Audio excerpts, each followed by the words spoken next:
What's up guys, Everything Apple Pro here, and I've been so excited about sharing this video with you. Really cool idea. I'm going to show you how to save over $1,000 and get some of the best features from an iPhone X on older devices. Things such as the lock screen, the overall gesture-based controls, the control center, and so much more. All of the buttons and everything. It's actually awesome how much you can get from the iPhone X on older iPhones. And this works on any older device. It's actually kind of ingenious just how well it's made. Now it's called Fluid Enabler, and before you get excited about installing it, you do have to be on a certain firmware. I'll cover that towards the end. I just wanted to show you the features, the aspect of it. It is so dang awesome. So from the get-go on the lock screen, you'll notice I do look like an iPhone X here. It's iPhone X-ified. I've got the swipe up to unlock, the actual buttons, the 3D touch capable shortcuts here, and it does work perfectly. I've got the one for the camera, jumps right in, which is kind of pointless. You can just swipe over and it would probably be faster.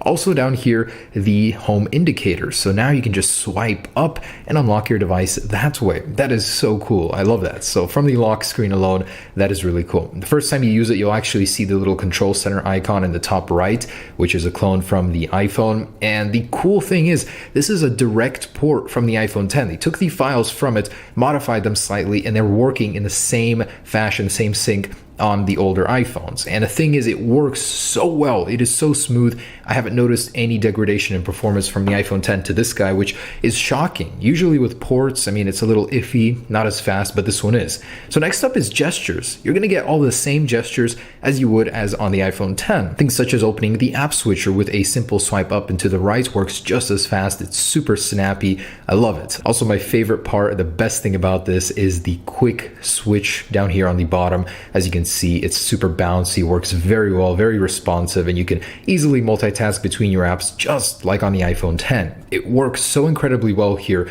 I don't think you'll even use your home button after this, but of course the option there is still working if you wanted to. So you can quickly jump into the last app with a swipe, and you can use the swipe up to go home feature. So the home button, you don't even need to use it because that itself is so fluid and works very well on this device. So I absolutely love that. You can of course go into the app switcher and then close your apps using the same method. It works just like the iPhone X one. You can swipe up here as well, but if you are within the app switcher and you just swipe up, you'll just go home. It won't close it. So it completely replaces that behavior, and you can change it if you don't want it in the future beta. Right now there isn't one, and I'll cover that in a second also. So things start to get a little bit more iPhone X-ified from here on out. The control center is now accessed from the top right, as the gestures over here are going to activate the app switcher. So from the top right, you get the control center. It looks just like the iPhone X. It actually brings it down a little bit, so it's a little bit easier to use, not all the way on the bottom, which I like. On the top left will be the notification center.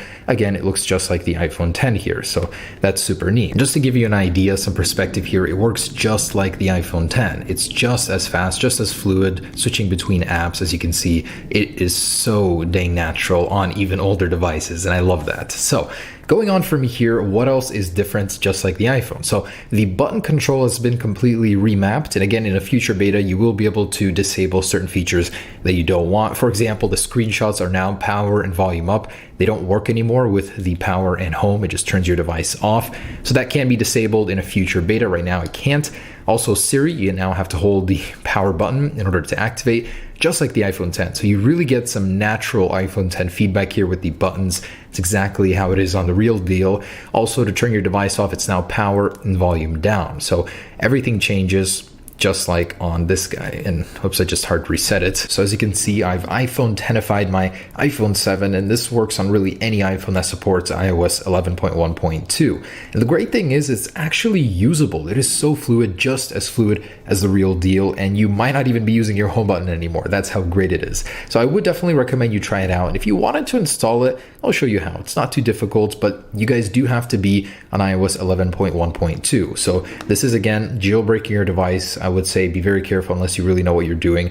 But if you are on iOS 11.1.2 or lower, not 11.2 or higher, then you can go ahead and install this. In the description, I will leave all three of these things: Electra, files that escaped, and where to download the zip app free. That's from the App Store. So go ahead and jailbreak your device with Electra. Go ahead and run the jailbreak, and then go ahead and install files that escaped and zip app free. Once you've done that, I'll also leave a link to where you need to download this tweak itself. So go on to the top right here, direct to download, and then open in zip app free. So once you've opened it in there, and I've already done that, jump into files that escaped here. All right, then go ahead and click on the little star down here, go to apps manager, and in here, select activate, done, and then go to zip app free. In here, we're gonna go to documents, imported files, and you'll see Fluid Enabler, which we just downloaded. Go into the main file here through lib, and in SB inject, edit and select both of these files. So go ahead and copy those. Then I'm going to jump all the way back until we get to the dash up there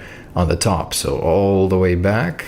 And now that we're in here, we're going to go into USR here, lib, SB inject, and go ahead and select edit and paste, or not edits, just paste the files down here. So I've already done that, they're in there. Once you've got that pasted, it may not work the first time. For some reason, it took me several times to get it pasted in there. Just keep trying, and then turn your device off and turn it back on. Once it's been turned on, then you want to go ahead and run the Electra jailbreak once again.